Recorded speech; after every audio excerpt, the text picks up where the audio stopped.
इंद्रियों को कैसे जीतें।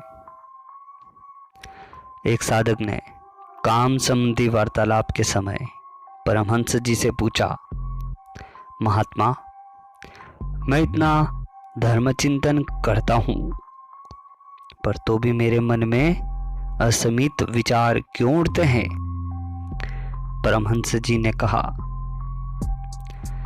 एक मनुष्य ने एक कुत्ता पाला था जिसको वह सदा अपने साथ रखता था और बड़ा प्यार करता था।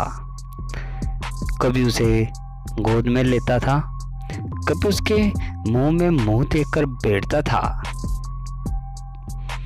थोड़े दिनों बाद एक विद्वान ने उसे ऐसा करते देख भिड़क कर उससे कहा कि कुत्ते का इतना आदर न करना चाहिए, यह बहुत पशु है।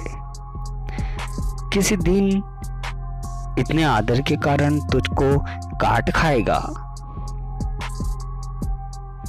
उसकी समझ में विद्वान की यह बात आ गई और कुत्ते को उसने फेंक दिया और प्रतिज्ञा की कि अब उसे गोद में कभी न लूंगा।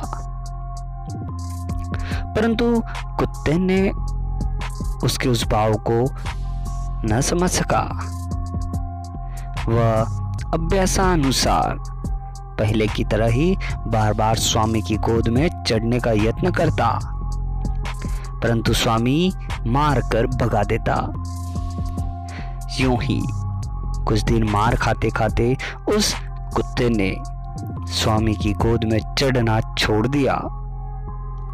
हे जीवो, तुम लोगों की यही दशा है।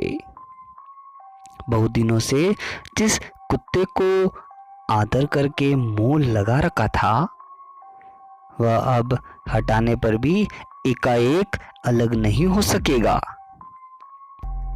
इसमें तुम्हारा दोष नहीं है, तथापि कुत्ता तुम्हारे पास आवे तो उसको हटा देना तुम्हारा कर्तव्य है। कुछ दिन बाद वह अपने आप दूर भाग जाएगा। प्रश्न, मनुष्य की वासना कैसे दूर होती है। परमहंस जी का उत्तर, फल लगने पर जैसे पुष्प स्वयं गिर जाता है, उसी प्रकार देव भाव बढ़ने से मनुष्यपन दूर हो जाता है।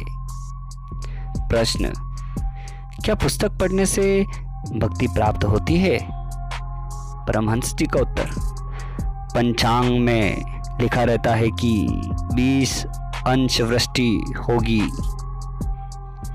पर यदि पंचांग को निचोड़ो तो उसमें से एक बूंद भी जल न निकल सकेगी।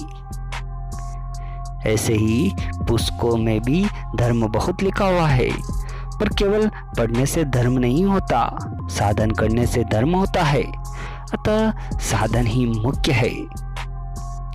10 बार गीता गीता का नाम उच्चारण करने से अर्थ पाठ होने लगता है।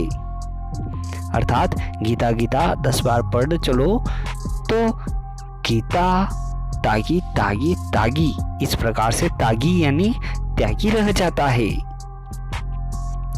उसका अर्थ यह है कि है विषय सुख छोड़कर अपना मन ईश्वर में लगा, अर्थात त्यागी बन। मैदान का पानी किसी काम में नहीं आता, वह धाम में सूख जाता है। ऐसे ही पापी मनुष्य भी ईश्वर को आत्मसमर्पण कर परतंत्र हो, जब उसकी दया का पात्र हो जाता है तब अपने आप पवित्र हो जाता है। प्रश्न, अहंकार का नाश कैसे हो। परमहंस जी का उत्तर, अहंकार की 3 बातें हैं। पहली, धान कूटते समय बीच बीच में देखना पड़ता है कि धान ठीक कूटा जा रहा है या नहीं। यदि भूसी नहीं निकलती है तो फिर धान को कूटना पड़ता है। दूसरा, तोलते समय तराजू को देखना पड़ता है कि पलड़े ठीक हुए हैं या नहीं। यदि ठीक नहीं हुए हैं तो उनके ठीक होने तक देखना पड़ता है। तीसरा, परमहंस देव आप ही अपने को गालियां देकर देखते हैं कि अहंकार से वह बुरी लगती है कि नहीं। विवेक से विचार कर देखते हैं कि यह शरीर क्या है। शरीर हड्डियों का बना लोह पीऊ चाम की टोकनी है। इसके लिए इतना अहंकार क्यों? टोकनी की विष्ठा को तो महत्तर एक बार उठा ले जाता है, पर शरीर रूपी टोकनी में तो प्रतिरक्ष विष्ठा भरा रहता है। उस पर इतना अहंकार क्यों? ब्रह्म ज्ञान की मुक्तिदायिका शक्ति। हाथ में तेल लगाकर कटहल का फल चीरना पड़ता है। ऐसे ही मनुष्य को चाहिए कि ज्ञान और भक्ति रूपी तेल लगाकर संसार के कार्य करे। हाथ में तेल लगा के कटहल का फल चीरने से हाथ में उसका लासा नहीं लगता। वैसे ही ज्ञान प्राप्त होने पर संसार में रहकर भी मन में स्त्री और सोने की मलिनता नहीं लग पाती।